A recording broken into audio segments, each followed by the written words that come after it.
नमस्कार दोस्तों, मैं हूँ मीरा देवी, खबर लहरिया से प्रबंध संपादक। मेरे शो राजनीति रसराय में एक बार फिर से आपका बहुत बहुत स्वागत है।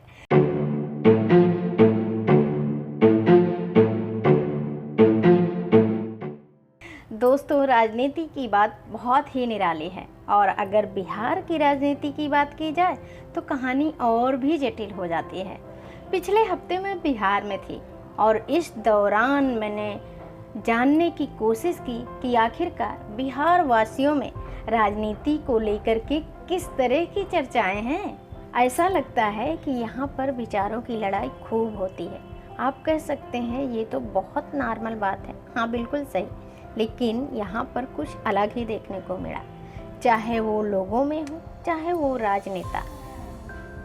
एक दिन की बात बताऊं कि मैं पटना से मुजफ्फरपुर एक लोकल ट्रेन में सफ़र कर रही थी। मेरे आस पास सीट में बैठे लोग राजनीतिक चर्चा खूब कर रहे थे।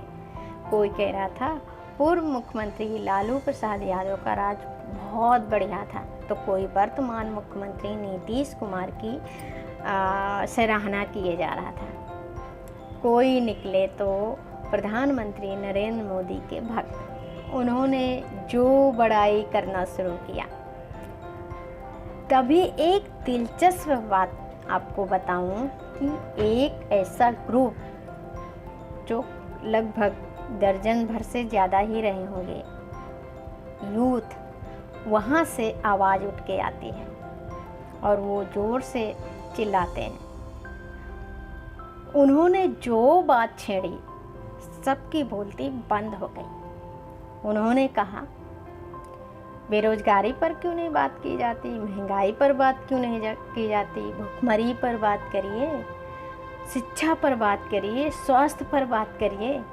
ये क्या, ये नेता अच्छा है, वो नेता अच्छा है। अरे, जो कोई इस गद्दी में बैठेगा उसको काम तो करना ही पड़ेगा।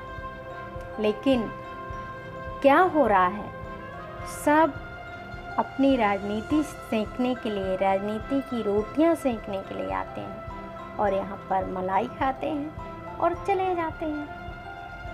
भाई साहब, उस बात से फिर किसी ने आगे बात नहीं करी और बात ये भी थी कि मेरा स्टेशन आ गया और मैं उतर गई। इस यूथ की बातों से मुझे तुरंत याद आई कि 23 सितंबर 2022 को बिहार के पूर्णिया जिले में गृह मंत्री अमित शाह पहुंचकर जिस तरह से संबोधन दिया था और उन्होंने आने वाले लोकसभा चुनाव और बिहार के विधानसभा चुनाव के लिए कहीं न कहीं वोट की अपील कर रहे थे और ये कहना चाह रहे थे कि उनकी सरकार अच्छे से काम कर रही है और आने वाले समय में वो ही बिहार में विधानसभा का चुनाव जीतेंगे, लोकसभा में भी वो जीतेंगे, इसलिए लोग उनको ही वोट करें, उन पर ही भरोसा जताएं।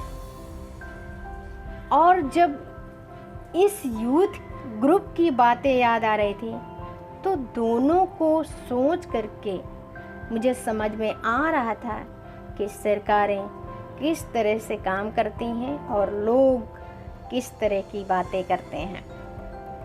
दूसरी बात, 23 सितंबर की बात है कि बिहार के उप मुख्यमंत्री तेजस्वी यादव आयुष्मान दिवस समारोह मना रहे थे और उसमें वो कह रहे थे कि स्वास्थ्य सुविधाएं अच्छी होंगी, जो खराब है उनको अच्छा किया जाएगा और यहाँ तक कि जॉब भी दी जाएगी लाखों में।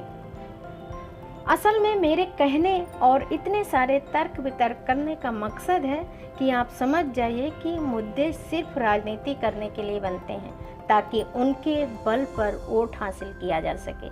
चाहे वह गृह मंत्री अमित शाह हों, जो दूसरे नेताओं की बुराई करके अपने तरफ वोटर को जीतना चाहते हैं, लाना चाहते हैं, वोट हासिल करना चाहते हैं, और चाहे उप मुख्यमंत्री तेजस्वी यादव द्वारा झूठे वादे किए जाना हो।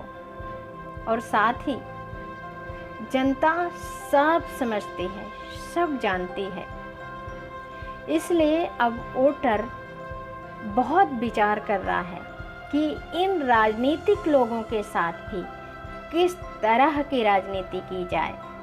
अगला सीएम या पीएम कौन होगा ये तो समय ही बताएगा, लेकिन राजनीति की जो धज्जियां उड़ाई जा रही हैं उसका जिम्मेदार भला कौन है।